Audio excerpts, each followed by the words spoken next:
Hello student, तो आप सभी के बहुत सारे कमेंट आ रहे हैं कि सर बायोलॉजी के इंपॉर्टेंट क्वेश्चन की वीडियो बनाइए। तो देखिए, आज के इस वीडियो में आपको कक्षा 12वीं के विषय जीव विज्ञान के वेरी मोस्ट इम्पोर्टेंट प्रश्न बताऊंगा आपको बोर्ड परीक्षा 2022 के लिए। ठीक है, बोर्ड परीक्षा 2022 के लिए महत्वपूर्ण प्रश्न बताऊंगा। ठीक है, इसमें से आपका इकाई 1 है। इसमें से आपका इकाई 1 का जो नाम है वो है जनन। ठीक है ना, इकाई 1 जो है आपका, इसमें टोटल आपके 4 चैप्टर है। तो 4 चैप्टर के प्रश्न में उसमें इम्पोर्टेंट जो भी प्रश्न है वो बताऊंगा, और एमपी बोर्ड एग्जाम 2022 के लिए। ठीक है, जो आपकी परीक्षा नज़दीक होने वाली है उसके लिए। ठीक है, तो इसमें से आपका इकाई 1 जो है, इसमें से आपका 2 अंक का टोटल 3 प्रश्न आएंगे और 3 अंक का टोटल 1 प्रश्न आएगा। ठीक है, तो 2 अंक के जो प्रश्न हैं उनके लिए अलग अलग प्रश्न बताऊंगा, और 3 अंक का जो एक प्रश्न है उसके लिए अलग अलग प्रश्न बताऊंगा। ठीक है, चलिए सबसे पहले 2 अंक के लिए महत्वपूर्ण प्रश्न देख लेते हैं। चलिएगा, 2 अंक के लिए महत्वपूर्ण प्रश्न। ठीक है ना, तो पहला प्रश्न है, देखिएगा, पहला प्रश्न जो है इस पे वी लिखा है। वी का मतलब होता है, देखिए, वेरी इंपॉर्टेंट। तो देखिएगा, सभी स्टूडेंट को मैं एक सूचना दे दूं कि सबसे पहले आपको वी वाले जिस भी क्वेश्चन पर वी लिखा है, सबसे पहले वो प्रश्न आपको याद करना है, वी वाला। जिसके बाद ही जो आपको ये सिंपल क्वेश्चन है, जिस प्रकार का दूसरा प्रश्न है, इस प्रकार के प्रश्न याद करना है। ठीक है, तो आप मेरी बात को अच्छी तरीके से समझ गए होंगे। ठीक है, तो पहला क्वेश्चन है हमारा कि जनन की अच्छी विधि कौन सी है और क्यों। देखिए, काफ़ी इंपॉर्टेंट प्रश्न है, इसको नहीं छोड़ना। ठीक है, आपको इसको बिल्कुल भी नहीं छोड़ना। ठीक है, और एक आवश्यक सूचना मैं आपको वीडियो के बीच में दे दूंगा, तो वीडियो को आप पूरा देखना। ठीक है, तो पहला प्रश्न है, जनन की अच्छी विधि कौन सी है और क्यों। ठीक है, जितना प्रश्न पूछ जाए बोर्ड एग्जाम में इतना ही उत्तर आपको देना है। ठीक है, दूसरा प्रश्न है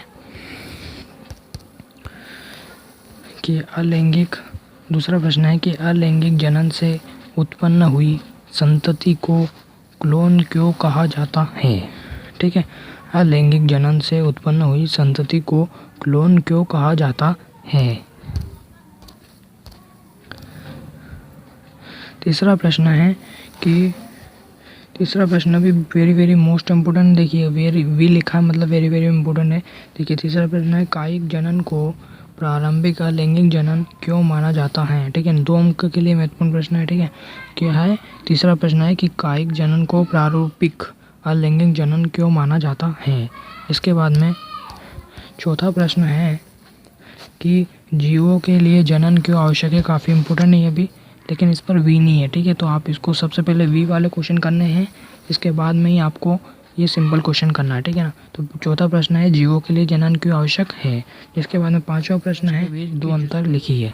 इसके बाद में छठा प्रश्न है कि वी वाला, देखिए, काफ़ी इम्पोर्टेंट प्रश्न है, बहुब्रणता क्या है। ठीक है ना, काफ़ी इम्पोर्टेंट प्रश्न है, बहुब्रणता क्या है, छठा प्रश्न। सातवां प्रश्न है, सेब को आभासी फल क्यों कहते हैं। ठीक है, इसे भी आप पढ़ सकते हैं। ठीक है, सेब को आभासी फल क्यों कहते हैं। जिसके बाद में 8वां प्रश्न है, ये भी काफ़ी इम्पोर्टेंट। देखिए, वी वाला प्रश्न है, विपुंसन से क्या तात्पर्य है। ठीक है ना, आप कह रहे हैं कि सर बहुत सारे इंपॉर्टेंट क्वेश्चन आप बता रहे हैं। देखिएगा, इसमें टोटल एक इकाई जो है ना आपका, इसमें टोटल आपका 4 चैप्टर है। आप सोच सकते हैं आपके 4 चैप्टर जो है इसमें से कितने क्वेश्चन आ सकते हैं इंपॉर्टेंट। ठीक है ना, तो 8वां प्रश्न है, विपुंसन से क्या तात्पर्य है। जिसके बाद में 9वां प्रश्न है, ये भी काफ़ी ज़्यादा इंपॉर्टेंट है, वी वाला प्रश्न है। ठीक है, आपको बहुत ज़्यादा ही करना है, आतर्व चक्र क्या है। ठीक है ना, 9वां प्रश्न, आतर्व चक्र क्या है। 10वां प्रश्न है, वी वाला प्रश्न है, काफ़ी इंपॉर्टेंट प्रश्न है। ठीक है, प्रसव किसे कहते हैं, ये भी काफ़ी इंपॉर्टेंट है। देखिए, प्रसव किसे कहते हैं।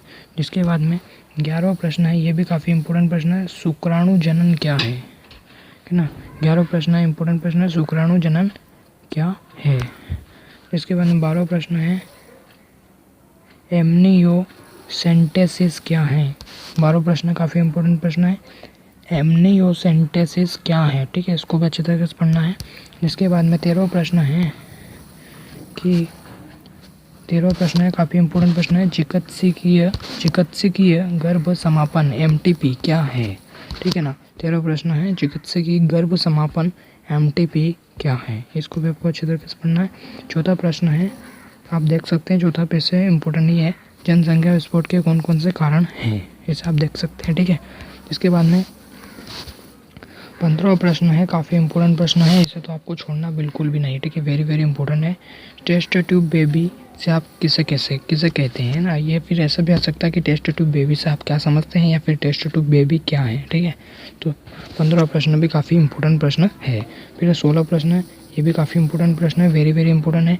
क्या कारण है कि मनुष्य के वृषण उदर गुहा के बाहर स्थित होते हैं, ठीक है ना। क्या कारण है कि मनुष्य के वृषण उदर गुहा के बाहर स्थित होते हैं, इसका कारण जो भी है इसको आपको इस उत्तर में देना है, इस प्रश्न में देना है, ठीक है। इसके बाद में अब आ जाते हैं 3 नंबर के प्रश्न पर। 3 अंक के लिए महत्वपूर्ण प्रश्न है, ठीक है। 3 अंक के लिए महत्वपूर्ण प्रश्न देखेंगे आप। देखिए 3 अंक के लिए महत्वपूर्ण प्रश्न, पहला प्रश्न है अलैंगिक जनन से 3 लाभ लिखिए। अलैंगिक जनन जो है इससे 3 लाभ आपको लिखना है 3 अंक के लिए, ठीक है। इसके बाद में दूसरा प्रश्न है, वी वाला प्रश्न है, काफ़ी इंपॉर्टेंट प्रश्न है, लैंगिक तथा अलैंगिक जनन में कोई 3 अंतर लिखिए, ठीक है ना। 3 नंबर में आएगा तो 3 अंतर आपको अच्छे तरीके से लिख देना है, ठीक है। काफ़ी इंपॉर्टेंट प्रश्न है, ये से भी आपको कंफर्म कर लेना है। देखिए जो भी प्रश्न बता रहा हूँ वो कंफर्म कर लेना आप याद, ठीक है ना। इसके बाद में तीसरा प्रश्न है कि ये भी वेरी वेरी इंपॉर्टेंट है, ठीक है। आप देख सकते हैं ये भी वेरी वेरी इंपॉर्टेंट है, ठीक है ना। कायिक प्रवर्धन क्या है, कोई 2 उदाहरण लिखो, ठीक है ना। कायिक प्रवर्धन क्या है, कोई 2 उदाहरण लिखो। इसके बाद में चौथा प्रश्न है, ये भी काफ़ी इंपॉर्टेंट है, वेरी वेरी वाला है। देखिए पुष्प के अनुदैर्ध्य काट का नामांकित चित्र बनाइए। देखिएगा अगर आपको याद है तो ये आपने 10वीं में पढ़ा है, 10वीं में बहुत अच्छा चित्र है, पुष्प के अनुदैर्ध्य काट का नामांकित चित्र बनाइए, ठीक है। चौथा प्रश्न है, बहुत ही इंपॉर्टेंट प्रश्न है। इसके बाद में जो 5वां प्रश्न है, वेरी वेरी इंपॉर्टेंट प्रश्न है, एक बीजपत्री और द्विबीजपत्री में अंतर लिखिए। इसको भी बिल्कुल नहीं छोड़ना, आपको बिल्कुल ही याद कर लेना, ठीक है। अभी से कंटेस्ट कर लेना अच्छे से।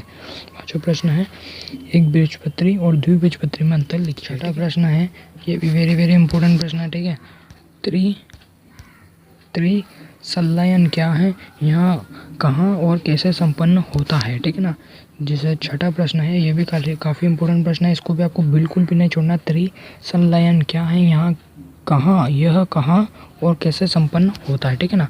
अब 7वां प्रश्न है, ये भी काफ़ी इंपॉर्टेंट प्रश्न है, स्वपरागण एवं परपरागण में अंतर लिखिए कोई 3, ठीक है ना। स्वपरागण और परपरागकरण में अंतर लिखना आपको 3, ठीक है। काफ़ी इंपॉर्टेंट प्रश्न है। इसके बाद में 8वां प्रश्न है, वृषण तथा अंडाशय के कोई दो कार्य लिखिए, ठीक है ना। 3 नंबर में आएगा तो वृषण तथा अंडाशय के आपको 2 कार्य लिख देना है, ठीक है ना। छोटे छोटे और ज़्यादा वर्णन नहीं करना है, 3 नंबर में आएगा 2 लिख देना छोटे छोटे, ठीक है ना। इसके बाद में 9वां प्रश्न है कि किसी व्यक्ति को यौन संचारित लोगों की चपेट में आने से बचने के लिए किन 3 उपायों को करना चाहिए, उनको लिखिए, ठीक है ना। किसी व्यक्ति को यौन संचारित लोगों की चपेट में आने से बचने के लिए कोई 3 उपाय लिखिए, ठीक है ना। ये भी आप कर सकते हैं, ठीक है। इसके बाद में 10वां प्रश्न है, लास्ट प्रश्न है, स्त्री जनन तंत्र का नामांकित आरेख चित्र बनाइए, ठीक है ना। स्त्री जनन तंत्र का नामांकित चित्र बनाइए, ठीक है ना।